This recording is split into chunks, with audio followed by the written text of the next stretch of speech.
Ibihe byiza kuri wowe ukurikira ibiganiro byacu kuri channel yacu Miss Theoni. Uyu munsi rero turagarutse aho tuje kuvuga ku bantu bafite amabere manini. Turakubwira ingaruka abantu bafite amabere manini bahura nazo, turakubwira kandi uburyo ushobora kwitwaramo ya mabere akagabanuka. Niba rero ukunda ibiganiro bivuga ku buzima, nyamuneka wibuke gukora subscribe kugira ngo tujye twibanira buri munsi mu kiganiro cyacu. Abantu rero bafite amabere manini bahura n'ingorane nyinshi cyane, mutumva mbivuze ngo mugire ngo ntibibabaje, ariko kandi nanone tugomba kwibuka ko hari uburyo Imana yaturemye tutagomba guhindura. Ibyo rero byakabaye impamvu ya mbere yo kwiyakira ukumva ko nta kidasanzwe, ahubwo ukiga kubana n'icyo kintu. Mu bisanzwe ingano y'amabere igenwa n'ibintu bitandukanye. Icya mbere harimo genetics, hakazamo imisemburo, hakazamo ibinure n'icyiciro cy'ubuzima.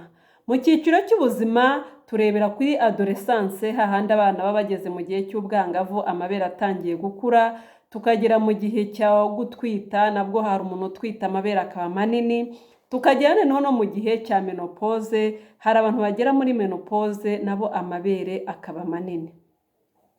Nyuma y'ibi byose rero hari ingaruka ziba kuri ba bantu bafite amabere manini, ari nazo tugiye kubabwira. Hanyuma dusoza turaza no kubabwira kandi uburyo bakwitwara ku buryo ya mabere ashobora kugabanuka, cyangwa se no kuba ayafite ntibigire izindi ngaruka bimugiraho, bikanagabanya izi ngaruka ngiye kubabwira.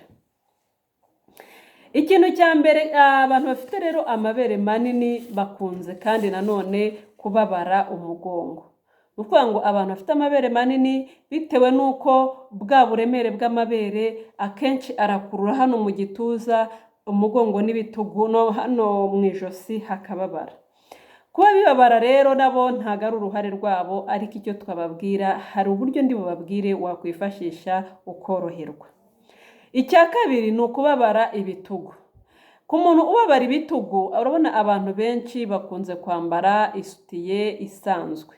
Ya sutiye rero iriya mishumi hano ibifashe gutya ihateza ububabare. Ubwo bubabare rero ndaza kukubwira ikindi gikoresho wakwifashisha bikakorohereza kugabanya bwa bubabare. Icya gatatu, abantu bafite amabere manini bagira ibibazo byo kugira ibisebe cyangwa se utuntu tw'udusebe tubyimba hano munsi y'amabere. Utwo dusebe tubyimba rero munsi y'amabere, ikintu uba ugomba gukora ni ukugira isuku ihagije, hahantu ukahoza, ukahanagura hakumuka, ariko kandi kuko biba byatewe n'ibyuya biguma bihaza, nabyo ntabwo tubivuga ko ari ikosa ryawe, biba ari ibisanzwe. Icya kane, abantu bafite amabere manini bakunze kugorwa no kwambara, bakunze kugorwa na siporo, bakunze kutisanzura, mbese usanga hari utuntu tumwe na tumwe babangamiwemo, ariko nabo ntago ari uruhare rwabo. Niyo mpamvu za mvugo abantu benshi bakunze kubita ntago zikwiriye. Hari uburyo turemye kandi Imana yaturemye ku buryo uriya muntu utagomba kumukondana. Ikindi kandi ndaza kukubwira n'uburyo kugira amabere manini nta ngorane zindi biteza ku buzima.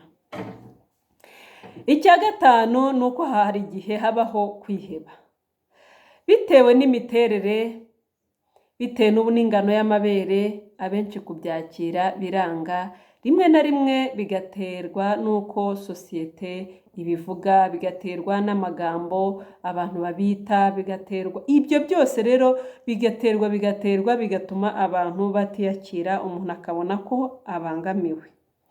Ibi rero nkatwe nka sosiyete hari ikintu twakagombye guhindura, kumva ko kuba umuntu afite amabere manini nta ruhare yabigizemo, ni ibintu byaje, nta n'impamvu yo kumushakira ayandi mazina. Reka twivugire rero ibintu bitatu by'ingenzi wakora aya mabere akagabanuka. Ikintu cya mbere wakora kandi cy'ingenzi ni uko wagabanya ibiro. Mu kugabanya ibiro harimo gukora siporo. Nubwo ubangamiwe, nubwo gukora siporo biri bukugore, ariko nyamuneka tangira. Wicika intege, wikumva ko ari ibintu uri bukora umunsi umwe bigatungana, ahubwo umva ko ari ibintu ugomba guhozaho, siporo ukayigira umuco, bikazageza igihe ujya kuri taye nziza ibinure bikagabanuka ukongera ukamera neza. Na cyane ko biragoye ko wabona umuntu mutoya unanutse ufite amabere manini. Akenshi usanga abantu bafite amabere manini baba ari n'abanini, ku buryo rero akoze siporo akagabanya ibinure na ya ngano y'amabere yagabanuka. Ikindi cya kabiri ugomba gukora,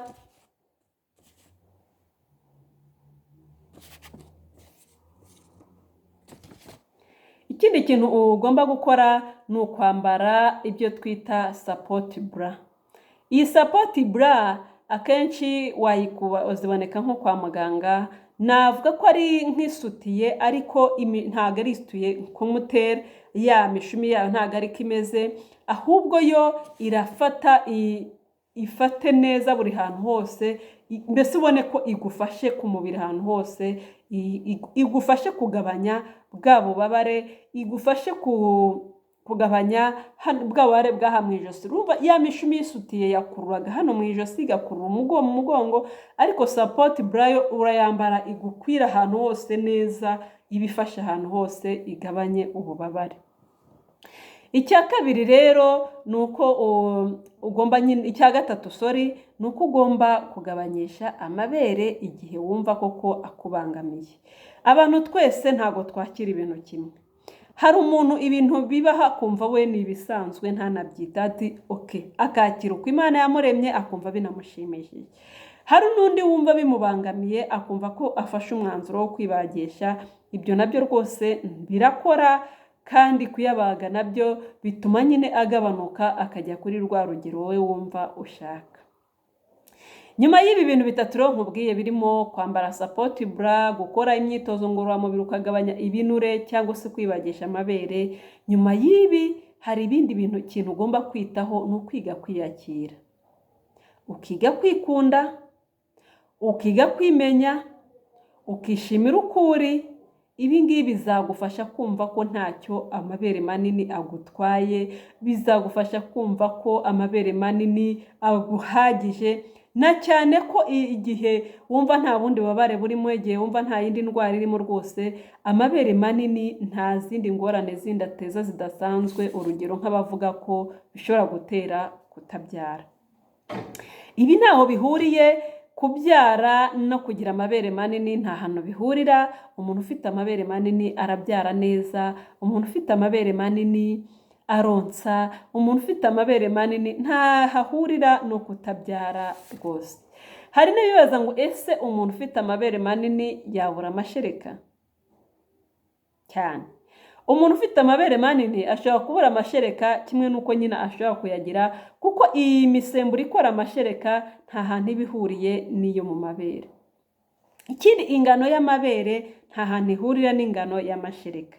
Hari ibintu bizwi bituma umuntu agira amashereka, ibyo ngibyo rero bitandukanye n'ibituma umuntu agira amabere manini. Niba rero wajya gubitindaho, nzabakorera n'ikiganiro kivuga ku ngano y'amashereka. Ese ni ibiki bishobora gutuma umuntu agira amashereka menshi, ni iki gitera kugira amashereka make? Ibyo byose bizagufasha gusobanukirwa. Ibindi rero kandi ibyo wibazaga, nyamuneka amabere manini cyangwa se amato ntagatuma umuntu abura urubyaro, ntagatuma umuntu adatwita, ntagatuma umuntu atonsa, nta hantu na hatoya bihurira. Buri kintu cyose muri ibi ngibi kigira imisemburo ikigenga. Mukomeze muhane natwe rero, reka tusoreze aha ngaha ikiganiro cy'uyu munsi, tuzongere tubonane mu kiganiro cy'ubutaha. Wowe utarakora subscribe wibuke kuyikora, kandi nkomeza kubashimira ubufatanye n'umubano dufitanye, kuba muza kumva ibiganiro bivuga ku buzima. Uwiteka akomeze abiteho.